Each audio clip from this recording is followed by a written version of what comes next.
Hi. கொல்லிமலையில் next நாங்கள் போன இடம் வந்துட்டு என்னோடய ஃப்ரெண்டோட வீடு தாங்க. இவளை நான் ஒரு 4 இயர்ஸ்க்கு அப்புறம் இப்போ தான் நான் மீட் பண்ணுறேன். லாஸ்ட்டாக நாங்கள் ரெட்டை ஜடை போட்டு ஸ்கூல் யூனிஃபார்மில் தான் பார்த்துக்கிட்டோம். பட் இப்போது ஒரு குழந்தைக்கு அம்மா, அதாவது நான் வந்து அத்தை ஆகிட்டேன். எனக்கு ரொம்பவே சந்தோஷமாக இருந்துச்சு. அவங்க வீடு எப்படி இருக்கும் அப்படின்னா, நடுவில் வந்து வீடு, பின்னாடி ஒரு வாய்க்கால் மாதிரி ஒரு இடம், முன்னாடி ஃபுல்லாக பலா மரமாக இருந்துச்சு. சைடில் அங்கே கோழி, ஆடு, மாடு எல்லாமே வளர்த்துட்டு இருந்தாங்க. அதேமாதிரி சைடு ஃபுல்லாக வயலாக வச்சுருந்தாங்க. சௌச்சௌ மரம், சக்க மரம், இந்த மாதிரி நிறைய மரங்கள் இருந்துச்சு. அதேமாதிரி ரோஜாப்பூ செடி, அதுக்கப்புறம் டேலியா பூ, இந்த மாதிரி ஃப்ளவர் ஐட்டம்ஸும் நிறைய வச்சுருந்தாங்க. வெஜிடபிள்ஸ் ஐட்டம்ஸும் நிறைய வச்சுருந்தாங்க. நான் அப்படியே எனக்கு அந்த இடத்த விட்டு வரத்துக்கு மனசே இல்லைன்னா பார்த்துக்கோங்களேன், அவ்வளோ அழகாக இருந்துச்சு. இந்த சொர்க்கம்னு சொல்லுவாங்களா, அதுதான்.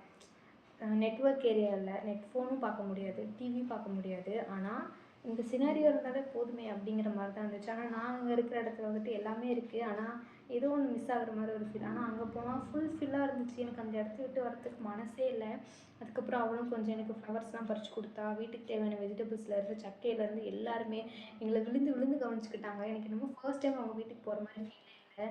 ஏதோ அவங்க சொந்த பிள்ளை அந்த மாதிரி தான் எங்களுக்கு ட்ரீட் பண்ணாங்க. எங்களுக்கு ரொம்பவே சந்தோஷமாக இருந்துச்சு. நான் இது வரைக்கும் எந்த ஃப்ரெண்டு வீட்டுக்கும் போய் இந்த மாதிரி இருந்ததே இல்லை. இதுதான் ஃபர்ஸ்ட் டைம். ஆனால் எனக்கு அவங்க ரொம்பவே திருப்தியாக, என் சொந்த அம்மா அப்பா என்னை எப்படி பார்ப்பாங்களோ அதே மாதிரி தான் அவங்க அம்மா அப்பாவும் என்னை கவனிச்சுக்கிட்டாங்க. அவளுக்கு அண்ணி இருக்குது, அண்ணா இருக்குது, அவங்களுமே என்னை அப்படி தான் பார்த்துக்கிட்டாங்க. எங்களுக்கு உண்மையாலுமே ரொம்ப சந்தோஷமாக இருந்துச்சு. அதுக்கப்புறம் பிரியறதுக்கு மனசே இல்லாமல் அவளை விட்டு நான் வந்துட்டேன்.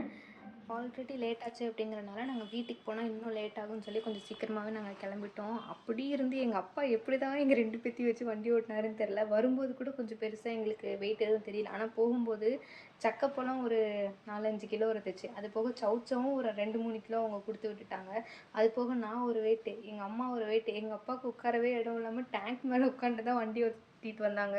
இதுக்கு மேலே உட்கார முடியல என்னால் அப்படின்னு சொல்லிட்டு, நான் பஸ்ஸில் வரேன்ப்பா, நீங்கள் 2 பேர் பைக்கில் வாங்கன்னு சொல்லிட்டு என்னை அப்பா பஸ் ஏற்றி விட்டுட்டாங்க. அதுக்கப்புறம் அம்மாவும் அப்பாவும் தான் பைக்கில் வந்தாங்க. அந்த வீடியோ பிடிச்சிருந்துச்சு அப்படின்னா சப்ஸ்கிரைப் பண்ணிக்கோங்க.